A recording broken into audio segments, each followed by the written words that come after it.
Hey, what's going on, everybody? My name is Matt Jarbo. Welcome back to $3 Theater, where we talk about movie-related topics. Now, if you're wondering why I'm bringing up Marvel television and Black Bolt casting, there is a reason, and I will get to that down below, but this is big news. Now, we've known for a while that Marvel wanted to make the Inhumans movie, but they essentially scrapped that from the lineup in order to transition Agents of S.H.I.E.L.D. as a vehicle for the future of the Inhumans franchise. In my opinion, this has a lot to do with the fact that Marvel loves to give the fuck you to Fox as much as humanly possible. Inhumans essentially is another version of X-Men, different characters, same general concept, and they want to make this a success, especially tied in to the cinematic universe. And here's the thing, they are going all fucking out with Inhumans. They want this to be better than FX's Legion and Fox's upcoming Marvel X-Men show, which I do believe that the Marvel X-Men show is being made with Marvel and the MCU, although it's not a part of it. So there's some weird lines right now that are being kind of mishmashed and crossed and blurred, and I have no fucking idea, but this is cool. So it says here that Marvel Television has found an actor worthy of portraying royalty. Hell on Wheels star Anson Mount has been cast as the Inhumans King, Black Bolt. Now, if you haven't seen Hell on Wheels, it is 5 seasons of awesome. Anson Mount played Cullen Bohannon, the main character on that show, and he did a great job. I mean, he could bring intensity without saying anything. He could portray anger and depression and disgust and emotion and anguish and all these things without saying anything. He is a very expressive actor, and him playing Black Bolt is pretty fucking cool. Because it says here, Black Bolt was introduced in 1965's Fantastic Four, number 65, by co-creator Stan Lee and Jack Kirby, and has proven to be an integral part of the Marvel Universe ever since. The character's power, the uncontrollable ability to harness electrons and convert their energy into devastating power unleashed through his voice, is also his greatest curse. And his slightest whisper is powerful enough to level entire cities. As a result, his wife and queen, at the as yet uncast Medusa, has traditionally spoken for him, conveying his thoughts to this court and the rest of the world. Now, that's a very interesting take on the character. The fact that this guy opens his mouth and he will destroy everything. That is actually pretty fucking cool. And then not only that too, but last week, Marvel announced that Iwan Rheon is going to be playing Black Bolt's sometimes evil, always dangerous brother of Maximus in the show. Now, Iwan played Ramsay Bolton on Game of Thrones. And if you are a Game of Thrones fan, you know that this dude can play evil, sadistic, maniacal, crazy-ass motherfucking. This dude can do it. So putting that level of intensity from Anson Mount up against kind of like the playful sociopath that was Ramsay Bolton, because I'm pretty sure that Maximus is going to be very similar in nature. You're going to get a very interesting dynamic on the television show. Now, the statement from Marvel here says, Anson loves the challenge of playing a character who will only communicate silently. His enthusiasm mixed with his imposing, almost regal persona made it easy to see why he is our Black Bolt. Black Bolt is a character whose deep complexity must be conveyed without uttering a single word. This is from showrunner Scott Buck. I'm very excited to have Anson on board to bring him to life. Now, here's where it gets to the movie side of things. Okay. And this is what's happening this September. So just fucking 7 months from now. After debuting in IMAX theaters on or around September 1st and running for 2 weeks, Inhumans will premiere on ABC Tuesday, September 26th.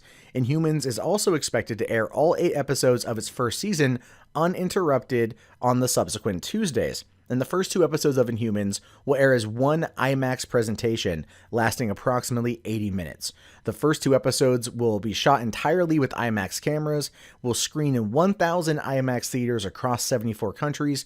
Additionally, select sequences from subsequent episodes of Inhumans will also be shot using IMAX cameras. So here, that's where the movie side of this comes into play.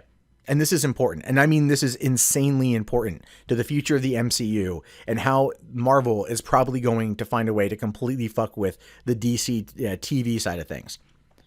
Putting the first 2 episodes of Inhumans in IMAX theaters is a big deal. Shooting the first 2 episodes entirely in IMAX, like with the cameras, is a big deal. If you ever saw The Dark Knight in IMAX, you would know what I'm talking about when it comes to the scope and scale of how these kind of projects can be shot. Fuck, if you've ever seen anything that has been shot with IMAX cameras and not a post convert, but actually shot with IMAX cameras, you know what to expect. To give you an idea, remember the opening sequence of The Dark Knight, the bank robbery scene?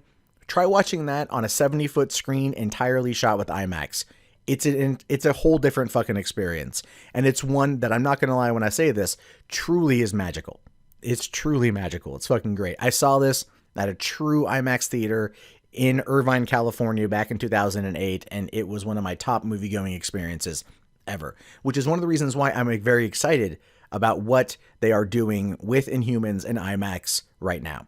What this means is they are basically one-upping DC TV. Now, the DC TV right now has got 4 shows airing Monday through Thursday, all interconnected, and they're trying to make it more interconnected as time goes on. Marvel's MCU has had issues with this, with the television side of things, the movie side of things, and Netflix, right? Fans very, very, very much want that connectivity and are begging for it. Kevin Feige is been very keen to kind of deflect people coming in saying, oh, well, you know, it's about trying to make it work. It's really about him versus Ike Perlmutter. Okay. Now, if they're taking this and they're putting this on the big screen and running it for 2 weeks, that is going to essentially find a way to connect into the MCU. I have a feeling this is going to be the start of the possibility of bringing the Marvel television into the cinematic universe officially. Because think of it like this. The Inhumans are going to be playing in IMAX screens. IMAXs take place in theaters. Theaters otherwise known as cinemas. The cinematic universe. So I have a feeling this is going to directly tie in. Now, is it going to feature characters? I don't know. I don't think so. I don't think there's going to be that much of a crossover. But given how Agents of S.H.I.E.L.D. has kind of been leading into this, I wouldn't be surprised if there were, in fact, characters coming over from Agents of S.H.I.E.L.D., bringing that in, and so on and so forth. I have a feeling that Marvel is getting to the point where they realize that to beat DC TV, to get those numbers, they have to bring everyone over.